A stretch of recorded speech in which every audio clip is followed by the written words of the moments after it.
Bonsoir, pardon, bonsoir à toutes et à tous. Bienvenue, chers internautes, sur la page de Le jour se lève.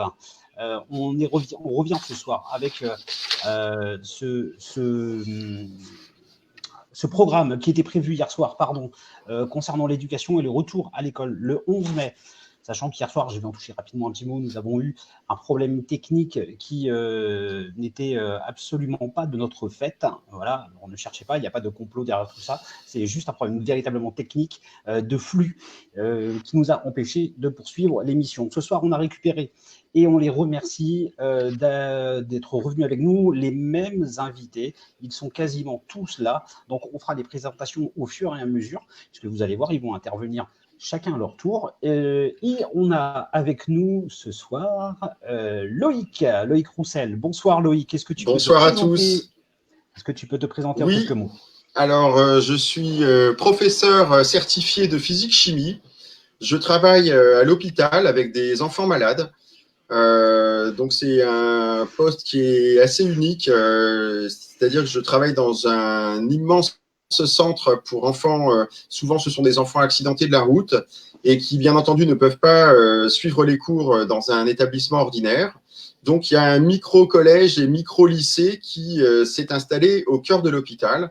J'ai donc des élèves qui sont tous des cas particuliers et les niveaux vont de la 6e à la terminale S. D'accord, très bien. Merci Loïc. On aura justement l'occasion de parler de tout ça parce que ça reste quand même très très important. Et Ouais. celle que vous connaissez, parce que on a décidé aussi de donner la parole à des gens que vous n'avez pas l'habitude de voir et ce sera comme ça tout le temps. C'est-à-dire que vous qui êtes membre, si vous avez des choses à nous dire, une personne comme Loïc, voilà, qui intervient avec nous ce soir, vous pouvez aussi être à la place de Loïc la semaine prochaine. Donc n'hésitez surtout pas. Deuxième chose, partagez ce lien, partagez cette vidéo un maximum pour qu'elle soit vue par tout le monde et invitez vos amis à rejoindre la page Le jour se lève. N'hésitez surtout pas. On a une maman qui est avec nous ce soir. Vous la connaissez, vous l'avez déjà vue en live. C'est Nat. Bonsoir Nat, comment vas-tu? Bonsoir à tous. Écoutez, Merci Nat. Donc n'hésitez surtout pas aussi, parce que si vous avez des questions à poser concernant l'éducation, on aura normalement tout à l'heure un avocat qui va nous rejoindre. Si vous avez des questions à poser, n'hésitez surtout pas, même aux intervenants qui sont là, allez-y. En dessous de cette vidéo, allez-y. On a plein de gens, on a une grande équipe qui est là pour récupérer toutes les questions. La première question va s'adresser à toi, Loïc. Ce confinement, cette crise sanitaire que l'on vit aujourd'hui, toi, tu l'as vécu de plein fouet parce que tu travailles, tu es professeur et tu es professeur dans le milieu médical. Alors, c'est quand même quelque chose qui est, voilà, qu'on n'a jamais connu, qui est difficile à gérer a priori. Effectivement, ouais. Est-ce que c'est quelque C'est vrai chose, toi, que pour qui nous, va coûter cher? C'est ça la alors, question. je suis vraiment tiraillé entre deux injonctions contradictoires. C'est-à-dire que j'ai regardé des questions qui ont été posées aux Français. Il y a des statistiques qu'on a réussi à obtenir qui montrent que la première peur des Français, c'est la peur de la perte d'emploi qui arrive avant la peur de la contamination. Alors bon, moi c'est vrai que de par mon métier de professeur à l'hôpital, je suis particulièrement sensible au risque de contamination, pardon, parce que mes élèves ont souvent une immunité qui est assez faible. Donc, je suis vraiment tiraillé entre les deux injonctions.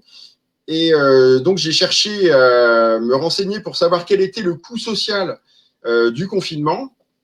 Et donc, j'ai eu des réponses précises de la part d'un ami économiste qui s'appelle Sébastien Ley, qui doit nous écouter là actuellement. Une semaine de confinement, ça coûte 100 000 emplois, hein, c'est-à-dire que ça fait 100 000 chômeurs de plus et ça coûte 6 mois de croissance. Donc, c'est quand même considérable. Donc, en fait, ce qu'il faut, selon moi, c'est trouver le bon équilibre entre le côté drame sanitaire que nous sommes en train de vivre et le drame humain qui se déroule concomitamment. Voilà. Très bien. Non, mais c'est important de mettre aussi des chiffres là-dessus. C'est très, très important pour qu'on soit bien calé sur les choses aussi. Alors, il y a eu C'est ça. aujourd'hui le compte-rendu du conseil scientifique qui a été donné avec, encore une fois, vous allez dire, des choses qui vont à chaque fois, d'un jour à l'autre, l'une à l'encontre de l'autre. On parle évidemment de volontariat pour retourner à l'école. Et moi, j'aimerais savoir, Nat, quelle est ta position par rapport à ça? Parce que tu as une fille. Et quelle est ta position par rapport à ça? Parce que finalement, on ne sait plus où donner de la tête. Alors moi, clairement, je pense que c'est un mot qui revient beaucoup chez moi, mais je suis très en colère. Et là, je suis de nouveau très, très, très en colère. Parce qu'en fait, moi, la base du volontariat, elle me plaît pas du tout. Parce que, en fait, j'ai la sensation, on est en train de dire qu'au final, les gens qui galèrent, donc qui galèrent déjà au quotidien, donc le peuple d'en bas, vous savez, ceux pour qui Macron ne sont rien, c'est encore eux qui vont devoir aller retourner travailler pour pouvoir manger. Et du coup, c'est encore eux qui vont se mettre en danger, qui vont mettre leurs enfants en première ligne, au front, et qui vont, une fois le retour à la maison, infecter leur famille, infecter leurs parents, qui les parents vont infecter les grands-parents. Et en fait, le peuple d'en bas, c'est toujours celui qui morfle le plus. Moi, j'en ai ras le bol. Je n'en peux plus de ça.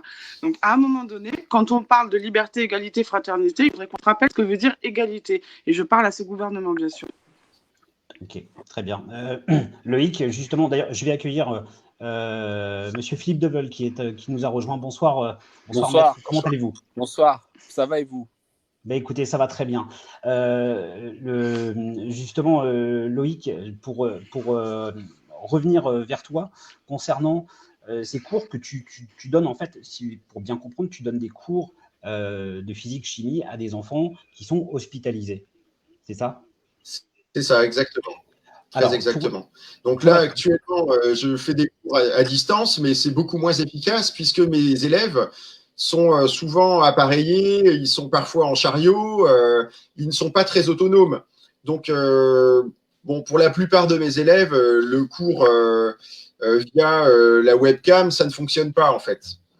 C'est vraiment des cours très très adaptés qui ne sont possibles que quand il y a la présence physique du professeur. Et un professeur formé, bien sûr. Hein. Alors, justement, Voilà. il y a beaucoup de choses par rapport à ce conseil scientifique qui est sorti ce matin. Et peut-être que vous l'avez entendu sur la LR qui a parlé aussi par rapport à leur idée du déconfinement. Et moi, il y a une question qui m'a interpellé. Alors, Loïc, tu pourras y répondre après, mais cette question-là, je vais la poser à Maître Deveul. Parce que ils disent que on joue sur les mots en parlant d'instruction et d'école. Qu'est-ce qui est obligatoire? Bah, si vous me posez la question, je vais vous répondre. Moi, je suis enseignant dans le supérieur et je peux vous dire que je continue la formation du contrôle continu par voie Internet, hein, par ce qui nous est possible de faire. Moi, personnellement, j'ai choisi de faire des plateformes Facebook parce que c'est celle que je manie le plus et que je connais le plus. Zoom, j'aurais pu faire Zoom, mais je connaissais moins. Et je trouve qu'en fin de compte, Zoom, c'est pas mal, mais pour le moment, je suis très bien avec Messenger pour faire passer mes étudiants, dialoguer avec eux, écouter leurs exposés et puis leur donner des instructions, en plus des plateformes. Donc, ouais, l'instruction, elle est obligatoire, mais il faut, je vous répète, on est dans une période exceptionnelle. Exceptionnelle par la gravité de cette pandémie. Et je sais que beaucoup de professeurs des écoles tentent de continuer leur enseignement par des moyens qui sont très difficiles, parce que c'est vrai que des enfants sont moins adaptés à la technologie que peuvent l'être des étudiants, et même avec certains étudiants, parfois j'ai quelques problèmes pour ceux qui n'ont pas de réseau, qui n'arrivent pas à se connecter. Donc je comprends bien les soucis que peut rencontrer Loïc. L'instruction, bien sûr, elle est obligatoire, mais là, nous sommes dans une période exceptionnelle. Et cette rentrée du 11 mai, qui est une rentrée politique, et je tiens à dire que le comité, le conseil scientifique s'y oppose formellement en disant que les enfants ne pourront jamais se plier aux aux mesures barrières. Donc, ça veut dire que les enfants vont contracter ou vont recevoir ou donner, quand ils vont rentrer chez eux, la possibilité de donner le virus. Donc, on est quand même dans un cas de figure assez grave. Et ça rejoint l'état d'esprit du gouvernement et du président de la République qui a permis et qui a demandé d'aller voter à la veille du confinement. Et je peux vous dire que le fait d'être allé voter, beaucoup de gens ont été contaminés, beaucoup sont morts. Alors après, pour prouver la causalité, c'est une autre affaire, mais il y a une part de responsabilité. Et en fin de compte, c'est un bis repetita. Cette date du 11 mai, elle est sortie d'un chapeau de magicien accompagné de la poudre perlimpinpin. Ça serait même drôle si on n'était pas dans une catastrophe sanitaire. Parce qu'aujourd'hui, on compte les morts,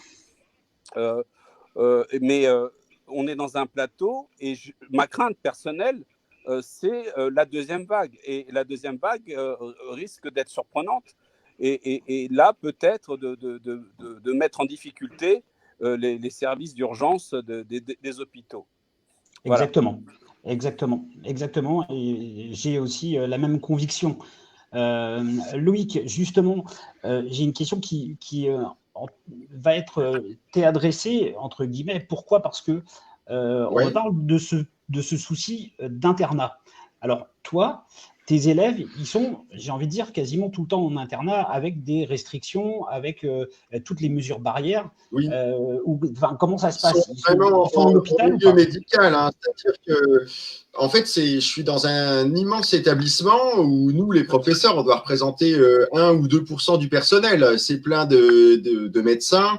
En fait, les jeunes, ils ont des soins 5 ou 6 fois par jour. Donc, ils ne rentrent pas chez eux. Ils viennent de toute la France, de toute façon. On est un centre spécialisé dans la rééducation de la locomotion.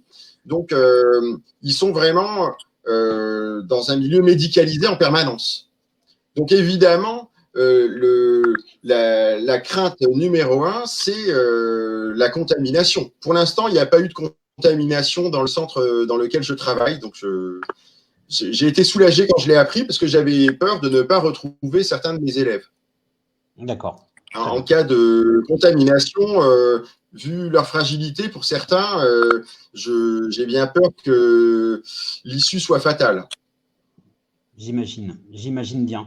Nathalie, pour revenir sur le sujet de la rentrée des écoles le 11 mai, j'ai bien compris que toi, de toute façon, c'est non. Tu n'emmènes pas ta fille à l'école. Qu'est-ce que tu penses de l'une des décisions du conseil scientifique qui est de faire manger les enfants dans les classes ? Ah, on n'entend pas Nathalie. Pardon, j'avais oublié d'enlever le micro, c'est moi. Non, c'est pas grave. Tellement vouloir. Moi, je vais vous dire, il y a une chose aujourd'hui dont je suis convaincue, c'est que je ne ferai plus jamais confiance au gouvernement en place. Ils nous ont trop menti, ils nous ont raconté des bobards sans arrêt, et en fait, plus ils essayent de nous rassurer, et moins moi je leur fais confiance. Donc aujourd'hui, les mesures qui sont prises, je les trouve minables. Clairement, c'est pas uniquement à la cantine que nos enfants peuvent être contaminés, c'est tout au long de la journée. Je trouve c'est des mesurettes en fait, c'est des mesurettes qui veulent rien dire, qui veulent tout dire et leur contraire, comme tu dis, c'est vrai. Tous les jours, on nous balade, on nous raconte n'importe quoi, et il est clair qu'aujourd'hui, en tant que maman, je suis la seule gardienne de la santé de mon enfant. Et donc, ils n'auront pas ma fille et ils ne m'auront pas moi non plus parce qu'ils ne sont plus crédibles. Ils ont perdu toute leur crédibilité. Je ne crois plus en eux déjà depuis longtemps, mais alors là, ils n'auront jamais mon enfant, même pas à la cantine, même pas dans une classe. Je ne leur fais plus confiance, c'est terminé. C'est des mots qui sont forts, qui viennent du cœur, mais on a bien compris que de toute manière, d'ailleurs, c'est 65% des parents environ qui sont dans le même cas que toi aujourd'hui. Et pour continuer là-dessus, Loïc, je ne sais pas si tu as des collègues qui sont dans l'enseignement, entre guillemets, plus ordinaire en collège, en lycée, mais alors, est-ce que… Oui, mon épouse est enseignante au collège ordinaire. D'accord. Est-ce que tu peux nous dire si ils ont justement des pressions un peu pour reprendre le travail ? Eh bien, non, c'est assez cacophonique. En fait, on n'a aucune instruction. On a l'impression qu'il n'y a pas vraiment de pilote dans l'avion.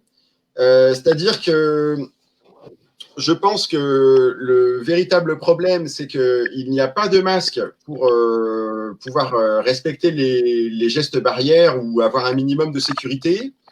Donc, pour l'instant, il y a une rentrée qui est programmée, mais effectivement, ça risque de se faire dans de mauvaises conditions. Il est certain que si on doit faire la rentrée sans gel hydroalcoolique et sans masque, là, il y aura des vrais risques très importants de contamination.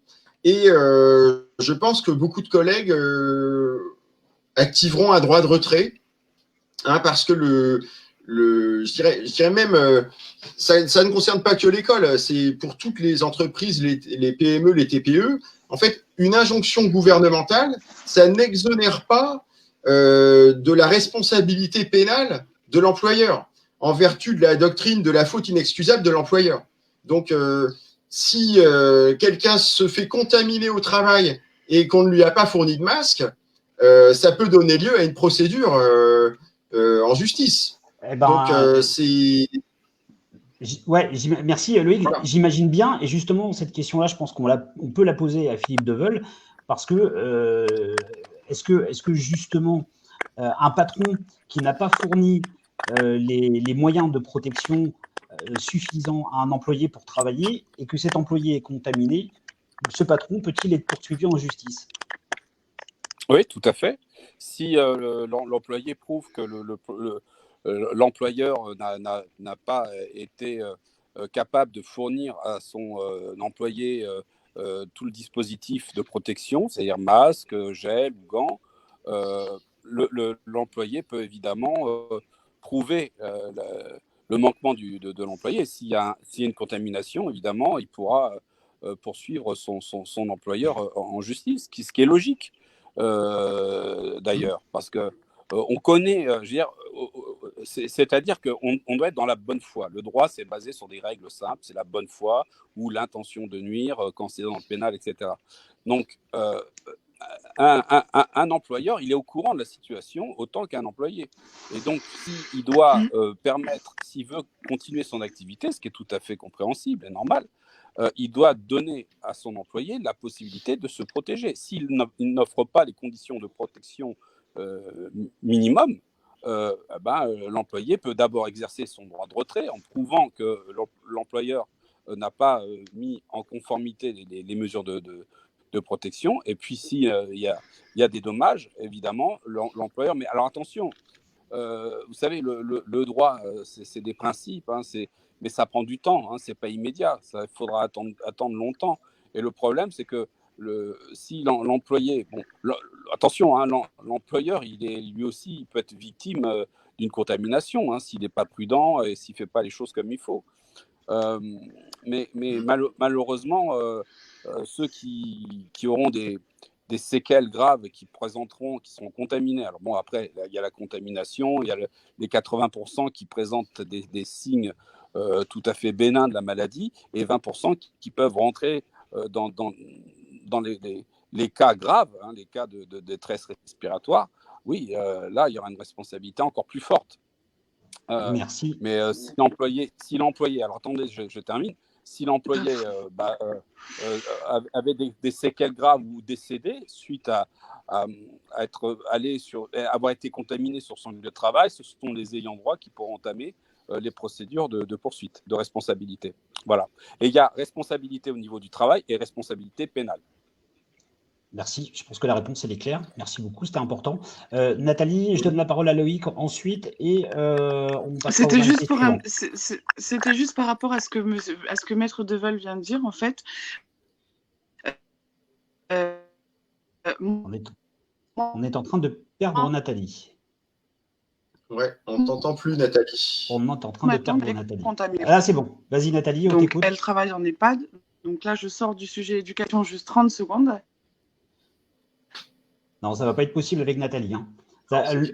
Loïc, bon, je peux enchaîner si tu veux, Ben. Oui. Vas-y. Alors, donc, ce que je voulais dire, justement pour recadrer sur l'éducation, puisque c'est vraiment le sujet de cette soirée, Et je rebondis sur ce que disait Maître Deveul. En fait, avec la particularité pour l'éducation qui est un monopole d'État, en fait, en France, c'est que si jamais on se retourne contre l'État et qu'on gagne, finalement, comme l'État, c'est juste une interface entre les citoyens, l'État n'a pas d'argent. L'argent de l'État, c'est notre argent. Si on gagne et qu'on finit par avoir des indemnités, finalement, ces indemnités, elles sont payées par nos impôts. Donc, on se retrouve face à quelque chose qui est assez cocasse, finalement. C'est-à-dire que l'État ne risque rien à nous inciter à reprendre le travail, même sans les gestes barrières, même sans la sécurité nécessaire, puisque de toute manière, en cas de condamnation, c'est quand même les citoyens du bas qui payeront. C'est vrai, c'est vrai. Nathalie. Oui, alors, hop, Maître Deveul, j'aimerais faire Nathalie un après. rajout sur ce qu'a dit Loïc. Allez-y, Maître. Il y a évidemment la responsabilité civile qui est une question monétaire. Mais moi, on est en plein dans le début de la crise. En fin de compte, ça fait 2 mois qu'on est confronté au confinement. On a une connaissance avec le virus qui date de 3 mois à 4 mois pour les retours de certains pays qui ont connu le virus avant nous. Et on avance, mais à petits pas. À petits pas. C'est-à-dire qu'il faut voir la crise maintenant et faire des projections. Bon, évidemment, le but de tout, c'est de ne pas être contaminé ou de contaminer les autres. Ça, c'est la règle de base. Quand j'entends des gens qui minimisent le virus, je pense qu'ils devraient aller voir ce qui se passe dans les réanimations, voir les gens qui décèdent et puis voir les gens qui sortent, parce que quand ils sortent des réanimations, ils ne font pas des calipettes et des pirouettes et à boire une coupe de champagne. Ils sont très affaiblis et certains d'entre eux présentent des séquelles on se demande s'ils pourront récupérer. Donc, c'est quand même quelque chose de très grave. Et puis, les morts que l'on a, ça veut dire qu'on ne parle pas... on parle des morts, mais de ceux qui reviennent, c'est-à-dire que l'effort médical a diminué le nombre de morts qu'on aurait pu avoir si les choses n'avaient pas été faites et tardivement. Maintenant, j'essaie d'anticiper sur la question de Loïc sur qui paye quoi, mais vous savez, tant qu'on n'a pas de solution carrée, concrète contre ce virus, on ne peut pas voir les choses normalement.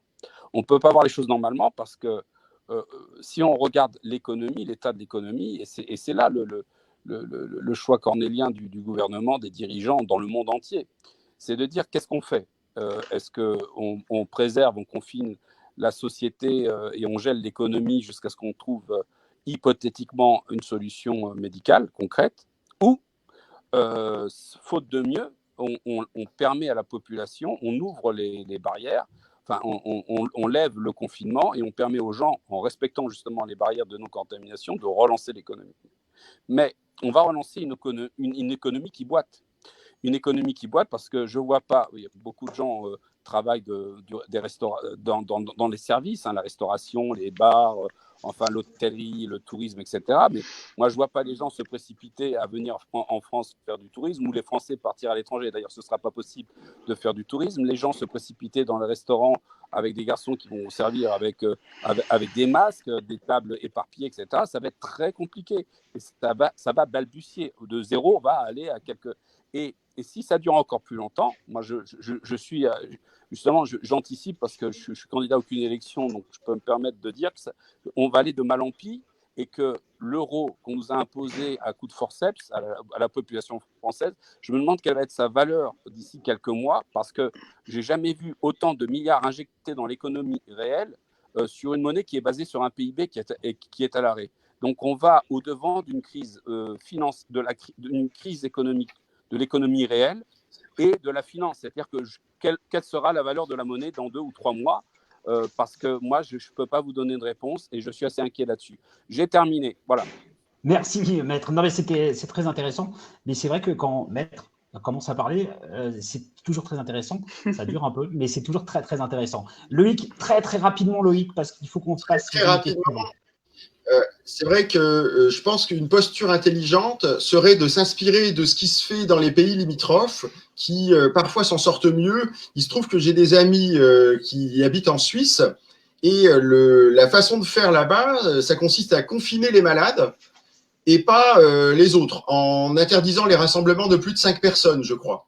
Et finalement, on se rend compte que par million d'habitants, donc proportionnellement, ils ont moins de cas que chez nous. Donc, ce serait peut-être intéressant de laisser de côté le génie français pour une fois et de regarder comment font les autres qui s'en sortent mieux. Humblement. Merci beaucoup, Loïc. Loïc va nous quitter. Merci beaucoup d'avoir été avec nous. Nat, et c'est très compliqué la connexion avec Nat. Nat, merci beaucoup aussi.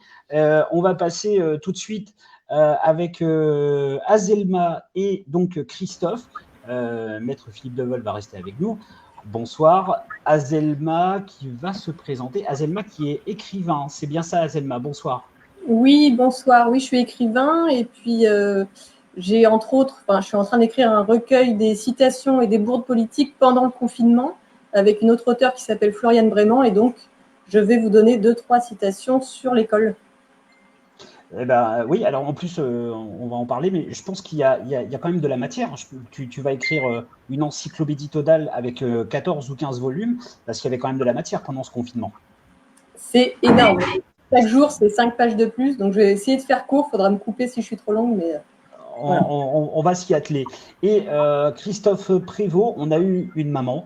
Il était important d'avoir un papa avec nous. Bonsoir Christophe, comment vas-tu ? Très très bien, bonsoir à vous et merci de m'accueillir. Donc oui, en tant que papa, tu as raison, puisque j'ai deux garçons, un qui est en terminale, qui passe le bac normalement à la fin de l'année, donc là maintenant on sait où on en est, et un autre qui est à l'ENC à Paris, donc je suis moi de Bagnols-sur-Cèze, alors il est à Paris pour suivre son BTS à l'ENC, et très difficile puisqu'à l'heure d'aujourd'hui, j'ai toujours pas de nouvelles quant à la reprise, quant à tout ça. Ok. Alors, on va essayer de synthétiser parce qu'on est déjà à quasiment une demi-heure de live. On a pris du temps sur la première partie, mais on a entendu des choses importantes et c'est intéressant, c'est ça le plus important. Christophe, si on te dit, du moins, que penserais-tu de l'idée de reprendre les cours au mois de septembre ? Ce sont des questions qui nous tombent directement des internautes, qu'on me relaye, donc je vous les pose. Alors, moi, je vais être très clair. Moi, déjà, je vais parler du 11. Le 11, moi, avec tout ce que j'entends, tout ce que je vois, tout et son contraire, comme disait tout à l'heure très justement l'intervenant. Moi, tant qu'il y a… C'est simple, je suis bête et discipliné. Moi, je suis comme beaucoup de Français. Moi, tant qu'on ne m'a pas testé, tant qu'on ne me donne pas des masques, qu'on me donne des masques, pas qu'on me les fasse payer au bureau de tabac, qu'on ne prend pas des mesures qui ne sont pas des mesurettes, qui sont des mesures drastiques pour pouvoir reprendre et envoyer nos enfants dans les écoles sans risque et sans danger, mes enfants ne quitteront pas la maison, que les choses soient claires. Et moi non plus. Très bien. On entend trop de choses qui sont qui vont pas. On entend un coup ça, un coup c'est le 11, un coup c'est le 18, parce que le premier doit reprendre aussi dans le lycée qui est à côté. Mais bon, on ne sait pas. Alors après, on dit on va vous distribuer des masques, on va machin, en fait, non. Et puis, non, ça va plus. C'est plus des mesurettes, c'est de l'incompétence. La gestion de la crise par notre gouvernement est en dessus de tout ce que nous pouvons attendre de nos gouvernants. Donc, pour ma part, c'est clair. Alors, une reprise en septembre, c'est ta question. S'il faut attendre septembre, on attendra septembre. Okay. Je ne vois pas d'autre chose. Nous sommes impuissants. Nous sommes le peuple. Nous sommes le 67 millions. Nous sommes impuissants. Nous en sommes qu'à écouter les choses et leur contraire. Et on ne sait plus. Plus personne ne sait aujourd'hui ce qu'on doit faire et ce qu'on doit penser. Moi, je protégerai ma famille, quoi qu'il en coûte, comme dit notre président. Quoi qu'il en coûte. Je protégerai ma famille et mes amis. Voilà. Ok, très bien, merci. Azelma, tu disais, je crois que c'est toi qui disais hier, la communication gouvernementale était faite en fonction du matériel qu'on avait. Non, j'ai pas dit ça exactement. J'ai dit que, en gros, c'était vraiment un micmac au niveau de la communication gouvernementale. Même entre eux, ils ne tombent pas d'accord, d'ailleurs. Déjà, ça commence par rapport à la date de la fermeture des écoles, déjà à la base, avant la réouverture. Le 12 mars, avant le discours de Macron, Blanquer nous a dit l'après-midi même, nous n'avons jamais envisagé la fermeture totale, il n'y aura pas de fermeture généralisée. Et puis le soir, on connaît le discours de Macron, hein, les crèches, les écoles, les collèges, les lycées et les universités seront fermées. Donc déjà, ça part comme ça.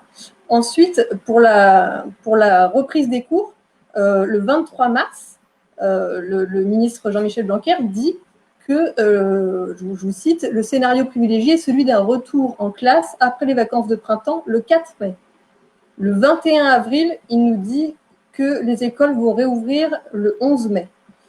On apprend aussi très très récemment, puisque ça date du 23 avril, donc d'il y a quelques jours, dans l'entourage d'Édouard Philippe, que en fait, l'entourage a découvert en direct, en même temps que nous, le peuple, les annonces de réouverture. Donc je les cite, c'est un article qui vient du Monde. C'est un énorme pataquès. Blanquer a fait ses annonces alors que les arbitrages n'avaient pas été validés avec Matignon et qu'on lui avait demandé de ne pas communiquer sur ce sujet. Et puis, juste pour finir sur ce petit sujet-là, même au niveau du corps scientifique et de la médecine, on n'est pas d'accord non plus, puisque le 14 avril, l'INSERM nous dit « les écoles doivent rester fermées ». Donc on voit que rien que ça génère un trouble au niveau de l'opinion publique et de la peur. Finalement, c'est assez incroyable. Donc, moi, je préfère en rire en relevant ces citations, parce que ça pourrait être un sketch. Malheureusement, c'est la réalité. Donc ça fait un petit peu moins marrer. Merci. J'ai une question. Alors, j'ai beaucoup de questions qui arrivent pour Maître Philippe Deveul. J'en ai beaucoup. Donc, j'essaye de faire le tri et de faire un condensé. Je sais qu'on ne peut pas être spécialiste en tout, mais pour le coup, on me pose la question, est-ce qu'il est possible que des allocations soient supprimées s'ils n'envoient pas les enfants à l'école?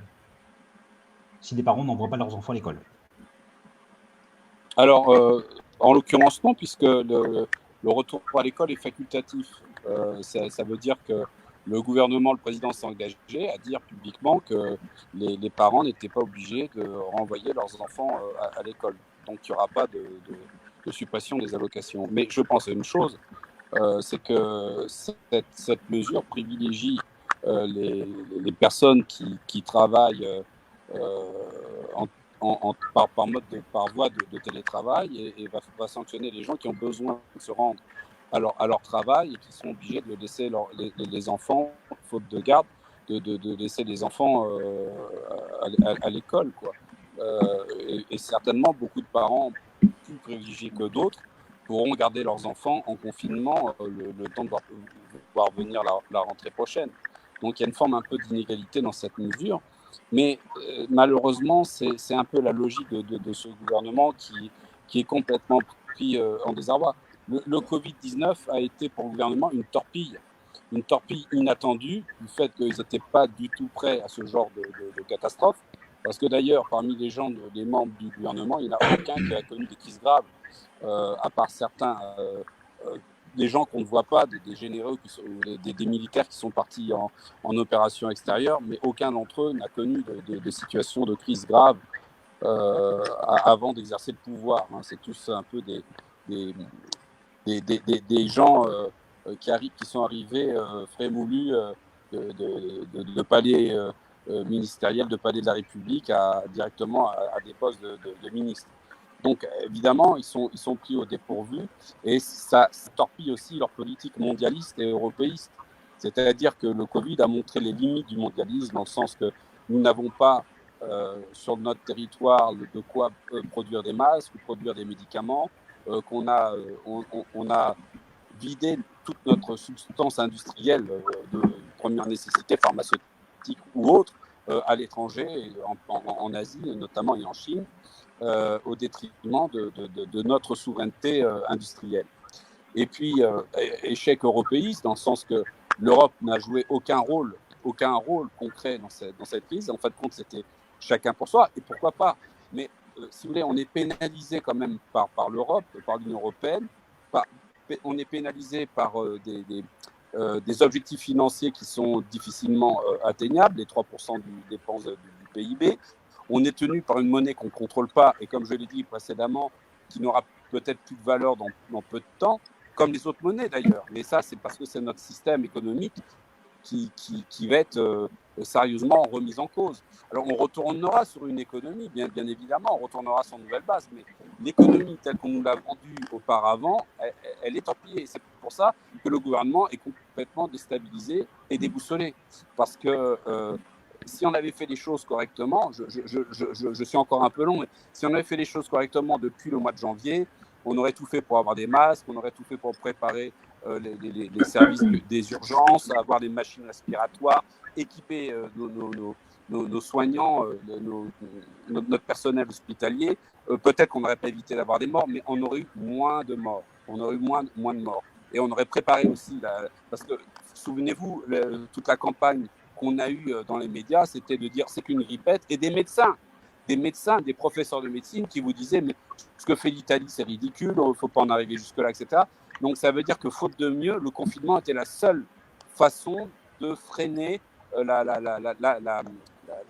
la courbe ascendante des contaminations et des urgences dans les hôpitaux. Et c'est pour ça qu'on a un plateau aujourd'hui. Oui, voilà. Donc voilà, oui, oui, Azelma, oui. Non, mais je te laisse finir. Hein. C'était juste pour dire que je voulais rebondir après. D'accord. Donc, je réponds à la question. Je développe un peu de manière surabondante, mais c'est important. Je pense que c'est important de dire ça. Mais pour les parents qui auraient des craintes d'être sanctionnés, non, il n'y a aucun risque. Si ça n'avait pas été le cas, j'aurais donné des indications pour protéger leur situation, pour pas qu'ils soient attaquables. Mais comme c'est facultatif, on peut ne pas mettre ses enfants à l'école le 11 mai. Voilà. Très bien. Merci beaucoup. Christophe, je reviens. Ah non, Azelma, tu voulais rebondir, je crois. Azelma, tu voulais dire quelque chose? Oui, deux petites choses assez rapides. Par rapport aux moyens de protection, je voulais juste reprendre une petite citation de notre ami Jean-Michel Blanquer, qui nous disait le 21 avril, donc encore une fois très récemment, nous travaillerons avec l'ensemble des collectivités locales sur un ensemble d'enjeux comme le savon, le gel hydroalcoolique, la présence de points d'eau de base. Quand ces conditions ne seront pas réunies, cela n'ouvrira pas. Mais enfin, je veux dire, le savon et les points d'eau, c'était censé être installé depuis longtemps, non? Enfin, je ne sais pas. Est-ce qu'il faut vraiment attendre la crise pour ça? Et ensuite, deuxième, donc du coup, ça n'ouvrira jamais, hein, parce que, voilà, si on suit ce qu'il dit. Et ensuite, par rapport à la réouverture des écoles, donc un coup, on nous dit il faut absolument rouvrir, un coup, on nous dit ça dépend qui, ça dépend des régions, puis en fait, non, ça sera tout le territoire, puis ensuite, ça sera sur le volontariat. Moi, ce que je pense, mais c'est mon opinion personnelle, je pense que quand ils disent volontariat, c'est pour ne pas passer pour autoritaire. Et du coup, en disant volontariat, on ne force personne. Et donc, on ne pourra pas leur reprocher ça. Mais bien sûr, à un moment donné, s'il n'y a plus d'aide, on est obligé de travailler. Donc, on remet les enfants à l'école. Voilà. Donc, c'est un petit piège aussi pour éviter. C'est de la com. Merci beaucoup Azelma. Pour revenir très rapidement sur ce que tu viens de dire concernant les points d'eau et les savons à l'école, je me rappelle d'un reportage qu'il y a eu en tout début de crise sanitaire sur des écoles dans le sud de la France, du côté de Marseille, où certains professeurs expliquaient qu'il y avait à certains points d'eau, dans tous les points d'eau d'ailleurs, c'est pas à certains, il n'y avait ni savon et il y avait des points d'eau qui ne fonctionnaient plus. Et j'étais outré de découvrir ça, parce que nous, quand on était enfant, quand on avait 4 ans, 5 ans, quand on était à l'école maternelle, c'était une obligation d'aller se laver les mains. Vous savez, au savon qui roule, voilà, c'était comme ça, et on se lavait les mains, et c'était une obligation, et il y avait ça. Et de dire qu'en 2020, dans des écoles, il n'y a plus de quoi avoir une hygiène correcte, c'est-à-dire on n'est plus capable de se laver les mains, voilà, ça m'a un petit peu foutu en rogne. Christophe, j'ai une question. Allez, Azelma, vas-y. Juste, c'est pas pour dire que vous êtes vieux, mais moi, ma génération, ça commençait déjà à s'empirer, hein, je vous le dis. Hein. On ne pouvait pas aller aux toilettes. On a compris, Azelma, le message. Nous sommes nés dans les années 70, c'est bien avant. Mais merci beaucoup pour le message, il est bien passé. Je te remercie, la prochaine fois, je me maquillerai. D'accord. Christophe, j'ai une question pour toi. Tes enfants sont grands. Moi, j'aimerais savoir justement, eux, comment ils prennent les choses sur un retour à l'école. Parce que tu as dû discuter, j'imagine, avec eux. Ils sont grands, ils ont peut-être 18, je ne sais plus quel âge ils ont, mais comment eux prennent les choses très rapidement, Christophe? Oui, ils ont 19 ans et donc, oui, ils sont grands et ils voient la chose, bah, ils regardent et ils écoutent, on discute. Bon, c'est très dur pour eux parce que c'est, bon, leurs amis, tout ça. Alors, c'est vrai qu'aujourd'hui, nos jeunes, c'est surtout ça, Oui. d'accord? Donc, ça change pas grand-chose pour eux. Confinés, tant qu'il y a l'Internet qui marche, on est tranquille. Donc, bon. Mais moi, je voulais revenir sur justement ce que disait Maître Deveul concernant quand il a répondu aux allocations et tout. Moi, je pense aussi qu'ils ont choisi le 11 pour renvoyer les enfants et peut-être de ce fait, et je suis moi concerné, d'arrêter le chômage partiel, de dire aux gens, vous faites ce que vous voulez, vous les mettez ou pas, mais en tout cas, chômage partiel terminé, vous retournez au travail, vous. Voyez. Donc, moi, ce qui me chagrine là-dedans, c'est qu'il faut savoir qu'il y a eu des promesses qui ont été faites en début de confinement en disant on va s'occuper de tout, quoi qu'il en coûte. Je le répète parce que ça, elle l'a dit, hein, et puis bien fort. Quoi qu'il en coûte, on va s'occuper. Donc, de faire repousser les crédits des entreprises, de faire le chômage partiel, de faire le bas. Voilà, aujourd'hui, je vous le dis, et je suis concerné, donc je sais de quoi je parle, zéro. D'accord? Mon patron, qui m'a payé le mois dernier, m'a payé avec son argent. Il devait être remboursé avant le 15 avril. D'accord? Zéro. Et là, je l'ai eu au téléphone. Je lui ai dit, vous allez là à la fin du mois? Il m'a dit, non, c'est bon, je peux encore vous payer à la fin du mois. Mais il dit, la fin du mois prochain.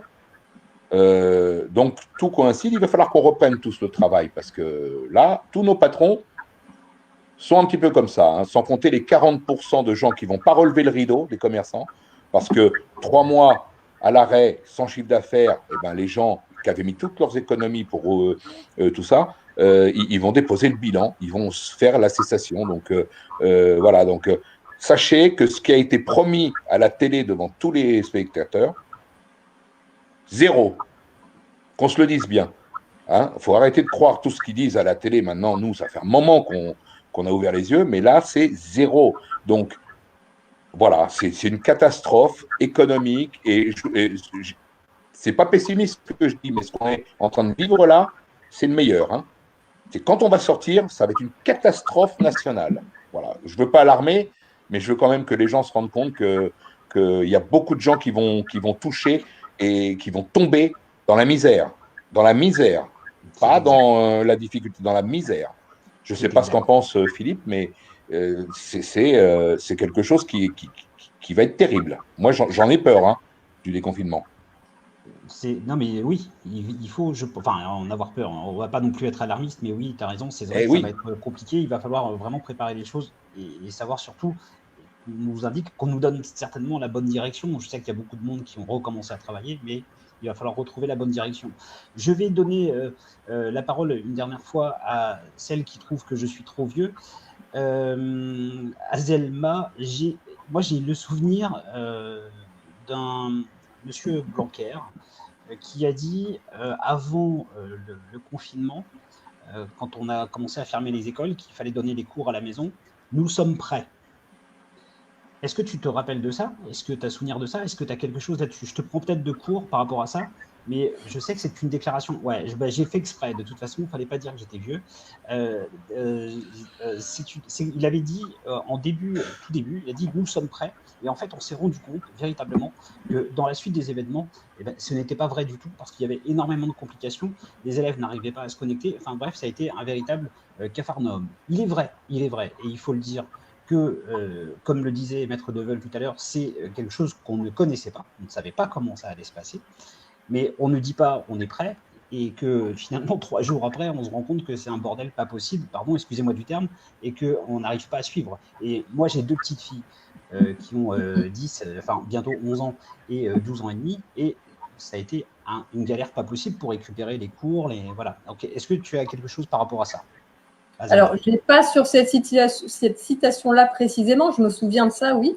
Mais par contre, je peux réagir par rapport à la preuve comme quoi il n'est pas prêt finalement, puisqu'il ne va pas arrêter de dire « on va voir, on va vous dire, je ne peux pas vous répondre, peut-être ». Donc, par exemple, par rapport au masque, au port du masque, donc il était invité dans un média qui s'appelle « Les 4 vérités » le 14 avril. On lui demande si on va demander le port obligatoire du masque pour les enseignants et les élèves. Il répond, donc ce qu'il n'y a pas longtemps quand même, C'est fort possible, mais cela fait partie des choses que l'on va définir dans les 2 prochaines semaines en lien avec les autorités nécessaires. Mais si c'est nécessaire, c'est cela que l'on fera. Honnêtement, je vous cite des petites phrases comme ça, mais parce que nous, on décrypte avec mon ami les discours, mais c'est hallucinant. On se dit, mais dans la même phrase, il va dire un truc et son contraire. Il va dire, par exemple, donc les concours, ça se passera en contrôle continu. Et puis après, il va dire, mais on arrête les notes pendant le confinement. Mais les profs, comment? Les profs, les élèves, les parents, mais tout le monde est perdu, tout le monde est largué. On voit bien qu'ils n'ont pas été prêts. De toute façon, c'est pareil dans les autres domaines, les masques, ils sont prêts en rien. De toute façon, la société n'était pas prête à affronter une telle crise, c'est clair. De toute façon, je pense que ça a été une communication qui a été complètement ratée par le gouvernement depuis le début de la crise. Et si ce n'était que depuis le début de la crise, je pense qu'il y a eu des grosses difficultés de communication dans ce gouvernement. Ça ne regarde que moi. Je vais vous remercier, Azelma et Christophe, du temps que vous nous avez accordé. Merci beaucoup. Je n'ai plus qu'à vous souhaiter une excellente soirée à tous les deux. Et on va accueillir Cathy et Audrey.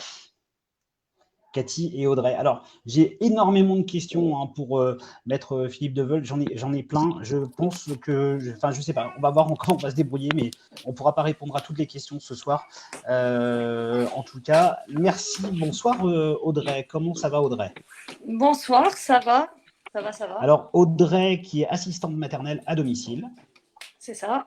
C'est ça, ok. Il y a pas mal de questions pour toi aussi. Et Kat, qui est, si je ne me trompe pas, ATSEM, en école maternelle.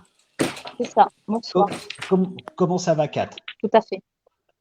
Ça va, merci vous. Ben, ça va très bien, je te remercie. Je suis en train de rechercher parce que… Ah oui, j'ai une première question pour toi, Kat. Comment peut-on imaginer que les enfants en maternelle pourront se protéger et comment ça va se faire? Alors, moi, je pense que ça va être très complexe parce qu'en sachant que cette période, les parents sont angoissés de la reprise du travail ou pas, du problème d'attraper ou pas cette maladie, avec tout ce qu'on peut entendre et penser ou voire imaginer. Les enfants qui sont des éponges, pardon, je pousse ma chienne, pousse-toi. Les enfants qui sont des éponges ressentent l'angoisse des parents et de ce fait, on va devoir nous les rassurer, les aider, mais en plus, on a un rôle il faut les moucher, il faut les habiller, donc on ne va pas pouvoir s'occuper d'eux correctement tout en maintenant une distance de sécurité. C'est complexe, c'est quand même des petits en école maternelle. Ils ont énormément besoin d'être câlinés, d'être rassurés, et puis de s'occuper d'eux au quotidien, enfin, toutes les petites choses, quoi. Alors, du coup, Kat, je me permets, du coup, là, je vais me poser en avocat du diable. Non pas parce que Maître Deveul est là, hein, je me pose en avocat du diable pour un peu aller à contresens de ta réponse et savoir ce que tu en penses. C'est assez bizarre et assez surprenant parce qu'on se rend compte en fait que les petits qui ont 2 ans, 3 ans, 4 ans, eh ben, quand on veut leur faire un bisou, ils nous disent « Ah non, il n'y a pas le droit au bisou ». Donc, on a l'impression qu'ils ont vraiment intégré le fait des gestes barrières. Alors, je pense qu'effectivement, ils doivent avoir l'habitude d'intégrer certaines automatismes que nous, en tant que parents, on leur donne ou on applique avec les gens de l'extérieur ou même de ceux avec qui on n'habite pas au quotidien. Mais quand les parents font des câlins ou racontent des histoires, moi, je vois avec ma petite voisine, c'est compliqué de lui dire non, pousse-toi, parce qu'elle s'intéresse à ce que je suis en train de faire ou ce que je suis en train de regarder. Enfin, c'est hyper complexe, quoi. Au quotidien, ça me paraît compliqué. Alors, actuellement, ils sont confinés chez eux avec leurs parents, mais du coup, on va devoir les confiner dans une classe à 1 mètre, 1,50 m de distance avec les copains, mais ils continueront à manger dans cette classe. Il faudra qu'ils sortent vers un point d'eau avec du savon pour se laver. Alors déjà, on leur demande de se laver fréquemment, très fréquemment, au cours de la journée, les mains quand ils vont aux toilettes, quand ils sortent de la peinture, quand éventuellement ils se mouchent, s'ils y arrivent seuls. Mais ça va être complexe, quoi, de devoir, même si on en a 5, 10, ça va être un travail, on le comprend que quand on le vit, on vit dans l'école, quoi. Ok, d'accord, merci Kat. Oui. Je vais continuer avec Audrey. J'ai une question pratique, concrète, et après j'aurai une question pour Maître Philippe Deveul. Qu'est-ce que toi, Audrey, en recevant des bébés, des petits chez toi, qu'est-ce que tu mets concrètement en place chez toi justement pour essayer de faire au mieux, de respecter tout ça? Bah, alors, vous savez bien que nous, avec des enfants qu'on a de 0 à 3 ans en général, les gestes barrières, c'est assez compliqué, hein, parce qu'un bébé de 4, 5, 6 mois, on doit le prendre dans les bras. Nous, ce qu'on a pu mettre en place, c'est que je fais l'accueil à l'extérieur, sur la porte, au palier avec les parents. Ils me donnent l'enfant. On essaye de s'envoyer des petits messages où on se dit le récapitulatif vite fait de comment s'est passée la nuit et la journée à la maison. Ils rentrent, j'arrive, je leur lave les mains, je les change, je mets des vêtements qui sont restés chez moi pour pouvoir les changer. Et ensuite, c'est assez compliqué parce que mettre des masques, par exemple, ça ne sert à rien, honnêtement. On en a discuté même avec les parents. Il n'y a pas d'utilité pour l'assistante maternelle de mettre un masque, à part de faire peur peut-être aux enfants. Les enfants qui marchent, qui vont toucher les jouets, qu'on ait un masque ou pas, ils vont, s'ils sont contagieux, malheureusement, ils vont toucher dans la maison tout ce qui peut toucher. Donc, le virus, qu'on ait le masque ou pas, ça sera pareil. Enfin, pour moi, c'est surtout beaucoup plus de charge de travail et de faire attention que les enfants n'aillent pas se voir. Sauf que c'est tout le contraire de ce qu'on leur apporte en général. On les fait participer, les plus grands vont voir les plus petits. On essaye de faire au mieux. Et là, on ne peut pas dire à un bébé de 15 mois, tu ne vas pas voir ton petit copain de 6 mois, de 7 mois. Enfin, c'est assez compliqué à gérer. Alors là, je vais vous poser une question collégiale parce que je ne sais pas qui va pouvoir répondre à cette question. Vous savez qu'il y a des écoles publiques, des écoles privées. Est-ce que pour les écoles privées, à votre avis, toutes les deux, Kat, Audrey ou Maître Deveul, est-ce qu'on va être dans les mêmes conditions que les écoles privées, publiques? Est-ce que ça va être la même chose? Est-ce que la rentrée, est-ce que tout va être respecté de la même manière ou pas, à votre avis? Qui veut répondre? Je vais prendre Allez-y, Maître. la proposition. Voilà, la réponse, c'est que, en fin de compte, école privée, école publique, c'est la même chose. C'est une classe, c'est un endroit, c'est un local, c'est des enseignants. Maintenant, ce qui se dessine sous cette question, c'est quels sont les moyens de l'école privée et de l'école publique. Est-ce que l'école privée va donner la possibilité à ses enseignants, à son personnel de se protéger et de protéger les étudiants, les étudiants, les jeunes, les écoliers, ou alors est-ce que l'école publique a autant de moyens ou les mêmes moyens que l'école privée? Voilà, c'est à mon avis, c'est la question qui va se poser. Mais c'est impossible de répondre. Il y a tellement d'établissements, ça va être tellement disparate sur tout le territoire. Il y aura, à mon avis, une grande majorité de gens qui ne mettront pas leurs enfants à l'école, et à juste titre, moi je leur conseille de ne pas mettre. Tant qu'on ne sait pas où on va, vaut mieux se préserver. Parce que je trouve ça terrible de prendre le prétexte de ramener les enfants à l'école le 11 mai pour passer dans un déconfinement partiel. Il aurait mieux valu dire on va redéconfiner pour les adultes le 11 mai, on va retourner au travail pour certains, etc. Et c'est vrai que beaucoup en ont besoin parce que beaucoup de gens commencent à souffrir ou souffrent beaucoup de fait de ne pas avoir de revenus, d'être angoissés pour s'alimenter, survivre. Tout ça, c'est vrai, mais qu'est-ce que c'est une crise aussi très grave. Et quand je vois qu'il y a des gens qui minimisent le virus, c'est un pur scandale. Parce que j'ai des amis qui sont médecins à tous les niveaux, dans le public, dans le privé, des gens qui ont une énorme formation et qui sont tout à fait de confiance et qui me disent que c'est une véritable saloperie et que c'est un véritable désastre. Et que heureusement qu'on a nos soignants pour amortir ce désastre, et que beaucoup de nos soignants, malheureusement, ont été contaminés du fait de l'indigence dans lesquelles les a laissés le gouvernement. Voilà. Alors, Maître Deveul, moi, je vais vous proposer un exercice assez simple puisque j'ai 5-6 questions. Il nous reste, allez, on va dire moins de 10 minutes. On va essayer de faire un question-réponse assez rapide, si vous le voulez bien, parce que c'est des questions qui reviennent très régulièrement et les gens souhaiteraient vraiment avoir des réponses. Les parents ont-ils le droit légal de faire l'école à la maison? Et est-ce que vous savez, ça peut-être Audrey et Kat pour nous répondre, s'il y a des démarches à effectuer? Alors, Moi, je évidemment, sais on a que le droit. les instituts. Pardon.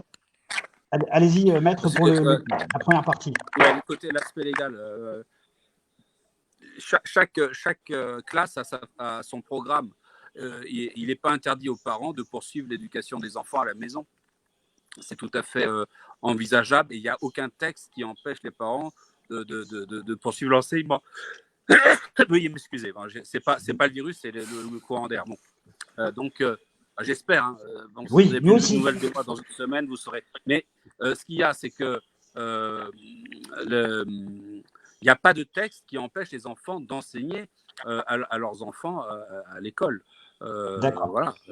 Du moment que ça rentre dans le programme, etc., donc on enseigne des choses qui ne sont pas contraires à la loi. Très bien. Kat, tu voulais rajouter quelque chose par rapport à ça? Non, mais c'est exact, effectivement, ce que Maître a annoncé. Audrey, est-ce que tu sais, toi, Après, le programme, Oui, pardon, Kat, vas-y. Pardon. je sais que les instituts travaillent pour que les parents reçoivent des travaux à effectuer, des petits calculs, etc. Après, les parents, ils peuvent ou ils peuvent pas le faire, suivant la possibilité des parents, bien sûr. Ok. Maître Deveul, je continue. Donc, toujours en question-réponse. Les professeurs ont-ils vraiment le droit de retrait? Certains profs disent que non. Le droit de retrait est encadré par la loi. C'est-à-dire qu'on peut opposer son droit de retrait dès lors que l'employeur ne présente pas toutes les garanties à la sécurité sanitaire de l'employé. Donc, ça s'applique pour tous les secteurs d'activité professionnelle. Très bien, merci. Peuvent-ils vacciner les enfants à l'école sans notre autorisation? Alors moi, cette question, je ne peux pas répondre. Je ne peux pas répondre parce que beaucoup sont contre la vaccination, d'autres sont pour la vaccination. Personnellement, moi, je sais que j'ai un ami qui lors de son service militaire, a été vacciné et a contracté la sclérose en plaques. Ça a été une procédure très lente pour ses parents de prouver la causalité de la contraction de la sclérose en plaques due à ce vaccin. Bon, alors, ce n'est pas tous les vaccins, mais il y a certains vaccins qui présentent une certaine dangerosité et des conséquences sur la santé. Mais personnellement, je ne peux pas dire aux parents de dire vous vous opposez ou vous ne vous opposez pas. Je veux dire, voilà, je sais qu'il y a des gens qui sont complètement opposés à la vaccination. Moi, je pense que la vaccination, c'est une bonne chose pour beaucoup de maladies. Et grâce à la vaccination, bah, évidemment, ça empêche de contracter un virus ou quelque chose de contagieux. Mais c'est selon. Du coup, je pose la question à Audrey, parce que Audrey, je sais que tu as une responsabilité toute particulière envers les enfants que tu as, puisque, enfin, voilà, que j'ai envie de dire comme à l'école, hein, mais c'est vrai qu'en étant bébé, voilà. Est-ce que il t'arrive de faire des choses sans l'autorisation des parents, et comment ça peut se passer dans ce cas-là?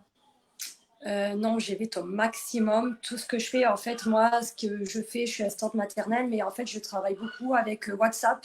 Donc, je tiens à informer, les parents ont des photos régulièrement dans la journée. Et quoi qu'il puisse se passer, je ne prends aucune décision, moi, sans informer les parents. Est-ce que tu as des enfants toi-même, Audrey? Ah, j'ai 3 enfants. Est-ce que si ils reviennent un soir et qu'ils te disent bah, on a eu une piqûre aujourd'hui, ça fait mal, tu réagis comment? Je les défonce directement, mais là, honnêtement, je ne cherche pas à comprendre. Ils n'ont pas à faire ça parce que c'est nous les parents, c'est à nous de décider ce qu'on veut pour nos enfants et c'est à personne d'autre, comme l'histoire de les remettre à l'école le 11 mai. On n'a pas de sécurité, on n'a pas de réponse, donc il est hors de question que mes enfants, le 11 mai, aillent à l'école et je vais avoir 6 enfants en garde chez moi, l'école à mes enfants à faire, plus les enfants que je vais garder. Mais c'est une sécurité. Ouais, j'imagine bien. Kat, moi, cette question-là, elle est pour toi. Les enfants autistes ou handicapés sont-ils un peu les oubliés de cette crise à l'école? En principe, ils sont accompagnés par une personne, tout enfant autiste ou avec un handicap, est censé être accueilli dans l'école, mais est accompagné par une personne pouvant l'aider. Alors là, le problème de promiscuité se pose, mais en principe, il est accueilli. Nous, on a une enfant qui est trisomique. Des fois, la personne est là, l'enfant est souvent là à mi-temps, donc la personne qui l'accompagne est là. Parfois, il arrive qu'elle soit pas là. Nous, on pallie, mais logiquement, c'est fait au préalable. Souvent, mais il arrive que ce soit pas le cas. C'est fait avant la rentrée de l'enfant pour qu'à la rentrée, il soit accompagné correctement. Ok, très bien, merci. Maître Deveul, j'ai une question. J'ai plus ou moins la réponse, mais je préfère quand même, de toute manière, vous la poser. On demande si l'école peut se faire sans l'autorisation des parents. C'est-à-dire, est-ce qu'un enfant peut aller à l'école sans l'autorisation de ses parents? Il y a l'autorité parentale qui prime. Donc, l'autorité parentale prime sur la volonté de l'enfant. Si les parents décident que l'enfant n'aille pas pour X raisons à l'école, ça va être difficile pour l'enfant de dire désolé les amis, je pars à l'école parce que j'ai besoin de retourner voir mes camarades ou mes amis. Donc, l'autorité parentale va prévaloir sur la volonté de l'enfant. Très bien. Kat, est-ce que, puisqu'on arrive gentiment à la fin de ce live, Kat, est-ce que tu as un mot que tu voulais rajouter, quelque chose que tu n'as pas dit? Est-ce que tu as quelque chose à rajouter? Moi, j'ai des enfants qui sont grandes, 26 et 19, bientôt 20 d'ailleurs. Ah, on a perdu Kat, je crois. On a perdu Kat. On retrouvera Kat après, certainement. Audrey, justement, toi, est-ce que tu veux rajouter quelque chose? Moi, je pourrais rajouter plein de choses, des mais parents, je vais essayer de faire moi, court. je travaille dans le milieu. Moi, je veux dire, en tant que Je n'enverrai maman... pas mes enfants Attendez, vous êtes deux à l'école. parler. Kat, ça passe très, très mal, Kat. Donc, je vais passer la parole à Audrey et on voit si c'est bon après. D'accord? Merci, Kat. Audrey, je t'écoute. Alors, je disais que moi, j'avais beaucoup de choses à dire, mais je vais faire court quand même. Et ce que je vais ressentir en tant que maman et ce que je vais dire, c'est que les seules et uniques personnes qui peuvent savoir ce qui est le mieux pour nos enfants à l'heure d'aujourd'hui, c'est nous, parents. Donc, si maintenant quelqu'un nous interdit à nous, nous dit qu'on doit emmener nos enfants à l'école, si nous, on n'est pas d'accord, c'est à nous de dire non, il n'y a personne d'autre qui doit nous dire ce qu'on doit faire. Voilà, pour moi, si je ne suis pas d'accord, même si c'est contre le gouvernement, même si je dois peut-être perdre des allocations familiales, je n'ai pas fait des enfants pour les allocations familiales. Et si on doit m'enlever les aides parce que je ne mets pas mes enfants à l'école, je préfère plutôt que leur santé. Voilà. Merci beaucoup, Audrey. De rien. Tu peux rajouter autre chose, hein, si en 30 secondes, c'est bon ou non? Non, bon je pense que ça va, parce que si on me lance, je reste des heures. Merci beaucoup, Audrey. Kat, t'écoutes du coup ce que tu fais tout à l'heure. Juste, je voulais dire que vos enfants, on y prend soin. Souvent, nous, à TSEM professionnels, on prend plus soin de vos enfants que nos propres enfants parce que justement, ce n'est pas les nôtres. Mais là, avec cette crise, non, faut pas, enfin, à mon avis, il ne faut pas les envoyer. Ok, voilà. Très bien. Merci beaucoup. Bon courage à tous. Faites attention à vous. Merci. Oui, exactement. Tu as tout à fait raison, Kat. On va terminer avec Maître Deveul. Finalement, c'est quand même un grand fouillis, un grand cafouillage, un peu ce retour à l'école et cette crise sanitaire que, évidemment, il est difficile de gérer puisque c'est la première fois qu'on est dans ce genre de situation. Si on devait faire et donner 2-3 conseils aux gens maintenant pour terminer la soirée et on va dire en 2 minutes, si on devait donner quelques conseils aux gens pour se protéger, non seulement, moi ce qui m'intéresse c'est surtout juridiquement, d'un point de vue juridique, s'il y avait des conseils à donner là aujourd'hui aux gens, est-ce qu'on doit les amener si ils ne sont pas acceptés parce que admettons qu'il n'y a pas assez de personnes pour recevoir les enfants à l'école, comment ça va se passer, enfin voilà, ce genre de petites choses, 2-3 conseils qu'on pourrait donner, Maître, s'il vous plaît, à nos internautes. Alors, pour les conseils pratiques, moi personnellement, je suis contre cette rentrée prématurée des enfants à l'école le 11 mai. Pour des raisons logiques, qu'on n'est pas prêt, personne ne sera prêt pour mettre en place les mesures barrières, les masques, les gants, le gel hydroactif, et je ne vois pas comment des jeunes dans une classe vont pouvoir respecter les distances, ne pas mettre les masques, etc. Ça va être un capharnaüm terrible. Donc, à mon avis, le 11 mai, c'est une date à reporter pour la rentrée des enfants à l'école. Concernant la protection juridique pour les parents qui seraient inquiets, j'aurais pu donner des recettes si le gouvernement n'avait pas dit que c'était facultatif de mettre les enfants à l'école. Et ils le font à juste titre parce qu'ils ont peur certainement des conséquences, parce qu'en fin de compte, on a un gouvernement qui avance à tâtons. Hein. On a un président de la République hors sol qui n'est pas du tout maître de la situation, et il l'a montré très vite depuis le départ, et puis déjà bien avant. On ne va pas faire le récapitulatif de son des accusations qu'on peut lui imputer, enfin des responsabilités qu'on peut lui imputer dans la mauvaise gestion du pays. Mais là, c'est l'heure de vérité, quoi. Cette pandémie, ça va être une marée qui va découvrir sur notre territoire, enfin sur la plage, montrer la catastrophe de la réalité de ce qui se passe dans ce pays. Donc, ça va être, on va arriver à des heures de vérité. Bon, ça, je mets ça de côté, on en reparlera une prochaine fois. Et pour les parents qui auraient des craintes et des angoisses, il n'y a pas à en avoir, il faut rester serein. Pour vous protéger juridiquement, il faut toujours avoir des éléments matériels, des faits, des témoignages, des attestations, des preuves. On ne peut pas dire, ah bah tiens, j'oppose mon droit de retrait parce que j'ai décidé que j'opposais mon droit de retrait, j'excipais mon droit de retrait. Non, il faut le prouver pourquoi on excipe le droit de retrait. Pour vos enfants, vous n'avez rien à craindre puisque c'est facultatif. Donc, je n'ai pas à vous donner des conseils pour contourner la loi et vous protéger. Donc, il n'y a aucune crainte à avoir là-dessus. Mais concernant les autres mesures, je dis prudence, patience aussi. Ne pas vous précipiter dans des procédures rapides, bâclées, parce que je tiens à vous dire une chose, c'est que le système judiciaire est quasiment à l'arrêt. Il n'y a que les audiences pour les cas d'urgence, mais toutes les autres audiences ont été repoussées. Notre métier d'avocat est gravement touché. Je crois que 30% des avocats veulent quitter le métier parce qu'ils ne s'en sortent plus. On n'a jamais vu ça, parce que personnellement, j'ai eu beaucoup de rendez-vous d'annuler des nouveaux clients qui ne sont pas venus. Donc, ça veut dire que c'est des revenus en moins, qu'on est obligé d'avancer parce que même si on ne travaille pas, on doit payer beaucoup de frais, beaucoup de charges, aussi bien pour l'ordre que au niveau de l'État, l'URSSAF, etc., etc. Donc, on est dans une situation très difficile, mais concernant les plaintes à venir, ne vous loupez pas parce qu'il y en aura peut-être beaucoup. J'ai des stratégies. Alors là, je reviendrai dans un live pour donner des explications, parce que j'ai vu beaucoup de mes confrères qui se sont agités, qui ont sauté un peu comme des cabris en disant « Ah, voilà, des plaintes en ligne, des machins, tout ça, patin couffin ». Ça va pas faire vraiment long feu, parce qu'une plainte, c'est du travail.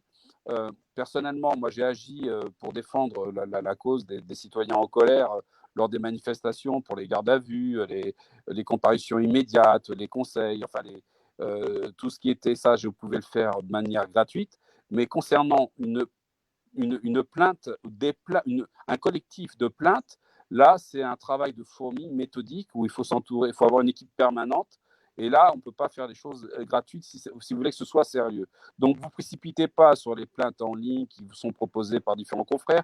Méfiez-vous des fameuses associations qu'on va monter comme ça, mais ça aussi, c'est un miroir aux alouettes, parce qu'une association qui peut déposer plainte ou se constituer partie civile à côté d'un collectif, il faut qu'elle ait 5 ans d'existence. Si elle n'a pas 5 ans d'existence, cette association ne peut pas rester en justice. Mais en revanche, je pense à une chose, c'est que le jour où notre collectif des Robes Noires, Gilets jaunes et des citoyens en colère mettront en place un dispositif de plainte, là, il faudra agir en force et en masse. Et là, ça paiera, parce qu'on ne pourra pas passer à côté d'un collectif de plusieurs milliers d'adhérents qui va déposer plainte contre l'État pour manquement, etc., contre le président de la République, contre le gouvernement. Enfin, je suis à l'étude. Ce n'est pas aussi simple que ça de mettre en place, mais le jour où j'aurai un produit fini, je le proposerai. Mais là, il faudrait être en nombre. Et là sera un impact. Voilà. Merci beaucoup, maître. Et la transition est toute trouvée. Venez liker la page, rejoignez-nous sur la page Le Jour se lève. Partagez la page surtout, allez-y, allez-y. Jérémy vous l'a rappelé, c'est le nombre qui va faire que l'on pourra agir. Donc, venez, invitez vos amis à rejoindre la page. Je voudrais remercier Audrey qui était avec nous et qui a patienté dans la salle d'attente virtuelle pendant quelques temps, ainsi que Kat. Merci beaucoup. Merci à vous, je vous souhaite une excellente soirée. Il y avait Loïc aussi qui était avec nous tout à l'heure, qui était le prof de physique. Voilà, donc il y avait Azelma qui était avec nous et Christophe aussi, que je voudrais remercier. Et bien évidemment, Maître Deveul, puisque c'est toujours un plaisir de vous écouter, toujours très intéressant. Merci beaucoup, Maître, pour les informations que vous nous avez délivrées Merci à ce vous. soir. Et on vous dit à mercredi soir pour le prochain live. Et ce soir, tout a fonctionné. N'oubliez pas, demain matin, le jour se lève. Au revoir. Au revoir.